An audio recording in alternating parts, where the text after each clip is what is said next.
नमस्कार। आज हम भारतीय संविधान के एक बहुत ही खास अनुच्छेद पर बात करने वाले हैं। एक ऐसा अनुच्छेद जो हमारे देश को दुनिया भर में बसे अपने ही लोगों से जोड़ता है। तो भारत का नागरिक होने का आखिर मतलब क्या है? ये एक बहुत ही बुनियादी सवाल है ना?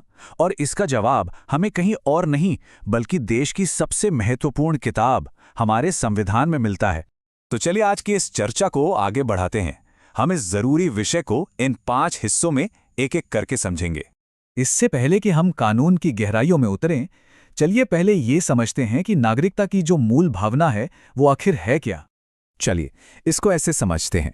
मान लीजिए नागरिकता क्लब इंडिया की एक स्पेशल मेंबरशिप है और इस मेंबरशिप के साथ कुछ फायदे तो मिलते ही हैं, पर साथ ही कुछ जिम्मेदारियां भी आती हैं और ये सब कुछ क्लब की रूल बुक यानी हमारे संविधान में लिखा हुआ है।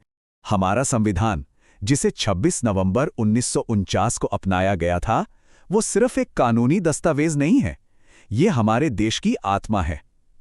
यही वो धागा है जो हर एक नागरिक को एक साथ पिरोता है।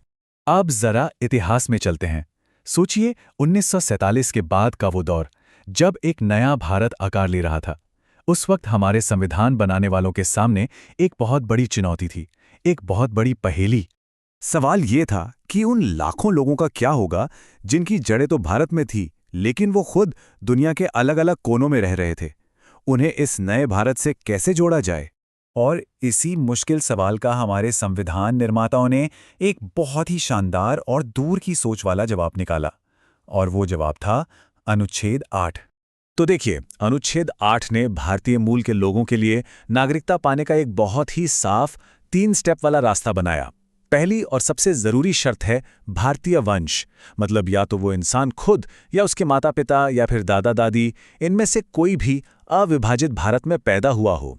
और हाँ, यहाँ अविभाजित भारत का मतलब है 1947 के बंटवारे से पहले का भारत, ठीक है। दूसरी शर्त यह है कि वो इंसान आमतौर पर भारत से बाहर किसी दूसरे देश में रह रहा हो। और तीसरी और आखिरी शर्त कि उसने जिस देश में वो रह रहा है वहां के भारतीय दूतावास या कॉन्सुलेट में जाके खुद को एक भारतीय नागरिक के तौर पर रजिस्टर करवा लिया हो। इसे एक बहुत ही आसान उदाहरण से समझते हैं। मान लीजिए कोई लड़की है जो कनाडा में पैदा हुई, लेकिन उसके दादा दादी 1935 में लाहौर में पैदा हुए थे, जो उस वक्त अविभाजित भारत का ही हिस्सा था। तो वो लड़की अगर चाहे तो कनाडा में जो इंडियन एम्बेसी है वहां जाकर रजिस्ट्रेशन के जरिए भारत की नागरिक बन सकती है। बस यही वो बात है जो अनुच्छेद 8 को इतना खास बनाती है। देखिए, नागरिकता मिलना तो सिर्फ कहानी की शुरुआत है। ये एक पैकेज डील की तरह है जिसमें अधिकार और जिम्मेदारियां दोनों साथ साथ चलते हैं। ये हमारे संविधान की एक बहुत गहरी सोच है। 1976 में 42वें संशोधन ने इस बात पर और भी जोर दिया। ये हमें बताता है कि अधिकार और कर्तव्य एक दूसरे से जुड़े हुए हैं, एक के बिना दूसरे का कोई मतलब ही नहीं है। और ये स्लाइड इस संतुलन को बहुत अच्छे से दिखाती है। एक तरफ हैं हमारे मौलिक अधिकार, जैसे कानून के सामने बराबरी का अधिकार, तो सिक्के के दूसरे तरफ हैं हमारे मौलिक कर्तव्य, जैसे संविधान का सम्मान करना और देश की संपत्ति को नुकसान ना पहुंचाना। तो अब सवाल ये उठता है कि संविधान का ये प्रावधान आज के समय में इतना अहम क्यों है? इसकी क्या अहमियत है आज?